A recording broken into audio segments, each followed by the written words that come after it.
1972નું વર્ષ હતું. સાબરમતીના કિનારે એક નવા યુગની શરૂઆત થઈ રહી હતી. ગુરુ લીલા શાહજીના આશીર્વાદ લઈને આસુમલમાંથી આસારામ બનેલો આ યુવા સાધુ મોટેરા પહોંચ્યો. નદી કિનારાની જમીન પર ભક્તોએ આસારામ માટે એક ઝૂંપડી બનાવી આપી. નામ આપ્યું મોક્ષ કુટીર. આ સ્થાન સાધના માટે પસંદ કરાયું છે. આ કુટીર મારી નહીં, તમારી છે. અહીંથી જ મોક્ષના દ્વાર ખુલશે.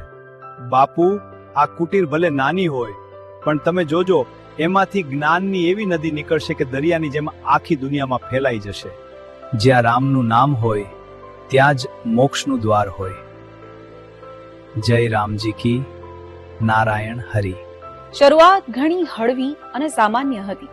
કોઈએ નહોતું વિચાર્યું કે આ નાનકડી કુટીર એક દિવસ હજારો એકરના વિવાદિત મધપુડાનું સ્વરૂપ લેશે. જેમ જેમ લોકોનો ભરોસો વધતો ગયો, તેમ તેમ આસારામની ભૂખે વધતી ગઈ. પણ કુટીર બની ત્યાં સુધી 2 વર્ષ આસારામે આશરો લીધો હતો. સાદું જીવન જીવતા આસારામને જોઈને કોઈને રત્તી ભર પણ શંકા નહોતી કે આ પાડોશી એક દિવસ મોટી મુસીબત બનશે. એલા એ, આ શું કરો છો? આ સદસ્યુ મહારાજની જગ્યા છે. તમે આ જગ્યા પર તમારા ઝંડા ન ખોડી શકો. અમારા બાપુનું કામ આગળ વધે છે. આશ્રમની પ્રગતિ માટે આ જમીન જરૂરી છે. આગળ વધવાના નામે દબાણ નહીં, નહીં, અમે આવું નહીં થવા દઈએ. સાધુ સદાશિવના સ્વર્ગવાસ પછી આસારામના ચેલાઓએ એ જમીન હડપવાનો પણ પ્રયાસ કર્યો, પણ મોટેરાના ગ્રામજનોએ તેનો વિરોધ કર્યો. આસારામનું સંતથી જમીન માફિયા તરફ બનવાનું આ પહેલું પગથિયું અને પહેલી ઠોકર હતી.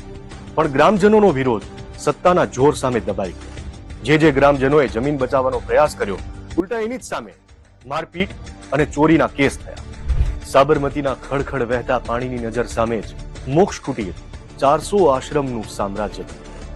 પણ શું ખરેખર આ સામ્રાજ્ય ભક્તોના ભાવ અને દાનથી બન્યું હતું, કે પછી આની પાછળ હાથ હતો સત્તાધીશોનો?